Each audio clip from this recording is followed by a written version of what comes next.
માનનીય રોહિતભાઈ પ્રજાપતિ, નેહાબેન અને એમની ટીમ એમણે કેટલાક સૂચનો અને એનજીટીનું જે જજમેન્ટ 2021નું હતું એના બાબતે એક રિપ્રેઝન્ટેશન કર્યું હતું અને એ રિપ્રેઝન્ટેશનના આધારે અમે અમને મિટિંગ માટે બોલાવ્યા હતા અને the meeting was quite fruitful.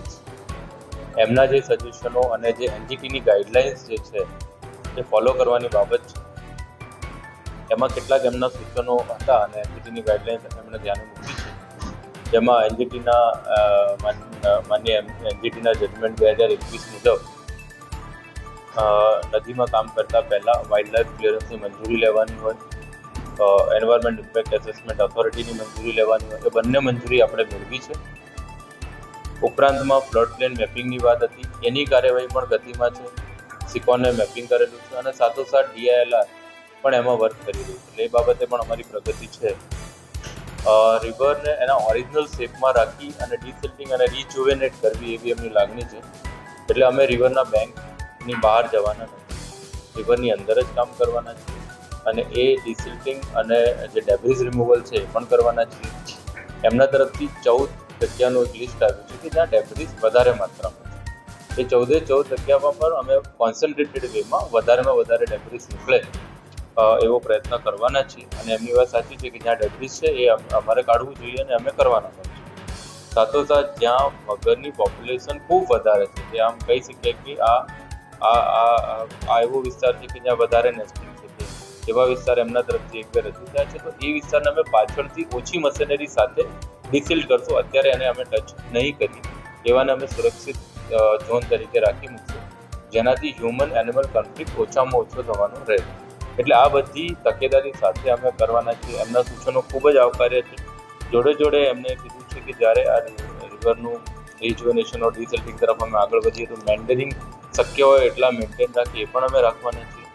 એટલે આ બધા જે વસ્તુ છે એમના તરફથી આવી હતી અને અમે ચર્ચા કરી છે અને અમે કઈ રીતે આગળ વધીએ છીએ એમના સૂચનો અમે એકોમોડેટ કરીએ છીએ અને સારામાં સારી રીતે કામ થાય. અમે લોકોએ 3 માર્ચે એક લાંબો પત્ર બધી બહુ ઓથોરિટીને લખ્યો છે, ફક્ત મ્યુનિસિપલ કમિશનરને નહીં, પર્યાવરણ મંત્રાલય Delhi, chief secretary, urban secretary બધાને જ લખ્યું છે, સ્ટેટ એન્વાયરમેન્ટ. એટલે એમને ફોન કરીને બોલાવવા આવેલા વાત કરવા માટે. અમે એમની સાથે 3 સ્પષ્ટતાઓ મેજર કરી છે. એક અમે એવું કીધું કે ભાઈ તમે જે રિપોર્ટમાં ડિસિલ્ટિંગ અને રિસેક્શનિંગ શબ્દ વાપરો છો, તો અમારું કેવું હતું રિસેક્શનિંગ શબ્દ કેનાલમાં વપરાય, નર્મદા એટલે નદીમાં ના વપરાય. એટલે અમે સ્પષ્ટતા કરી છે કે ખરેખર જે સ્ટેટ એન્વાયરમેન્ટ ઇમ્પેક્ટ એસેસમેન્ટ ઓથોરિટીએ પરમિશન આપી છે અને જે નેશનલ ગ્રીન ટ્રિબ્યુનલનો 25 મે 2021નો ઓર્ડર છે કે જે 5 જજનો પ્રિન્સિપલ બેન્ચનો ઓર્ડર છે, એમાં જે કહેવામાં આવ્યું છે એનો અમલ કરવાનો છે. અમે એમને એવી સ્પષ્ટતા કરી કે અમે એવો મતલબ કરીએ છીએ કે આ ઓર્ડરમાં એવું સ્પષ્ટ ભાષામાં કહેવામાં આવ્યું છે કે કોતર નદીનો ભાગ છે, વેટલેન્ડ નદીનો ભાગ છે, ટ્રિબ્યુટરી નદીનો ભાગ છે અને દરેક નદીની પોતાની એક કુદરતી પૂર વિસ્તાર હોય. એટલે ઓર્ડરમાં લખ્યું છે કે તમારે એ નદીનો ફ્લડ પ્લેન મેપ કરવાનો છે અને એ એન્ક્રોચમેન્ટ હટાવવાનું છે. એમાં જે બી એન્ક્રોચમેન્ટ હોય, ફક્ત કોતર અને વેટલેન્ડ નહીં, ટ્રિબ્યુટરી નહીં, પણ જે ફ્લડ પ્લેન છે જેને મેપ કરવાની છે, નદીને 7/12નો ઉતારો પાછો આપવાનો છે, એ કરવાનું છે. એની વાત અમે સ્પષ્ટ કરવા આવ્યા હતા કે અમને એવું કહેવામાં આવ્યું કે તમે જે કહો છો એ જ થવાનું છે. હવે ગ્રાઉન્ડ પર જોઈશું કે આપણે શું થાય છે, પણ એમને કીધું કે ના, એ અમે કરવાના છે.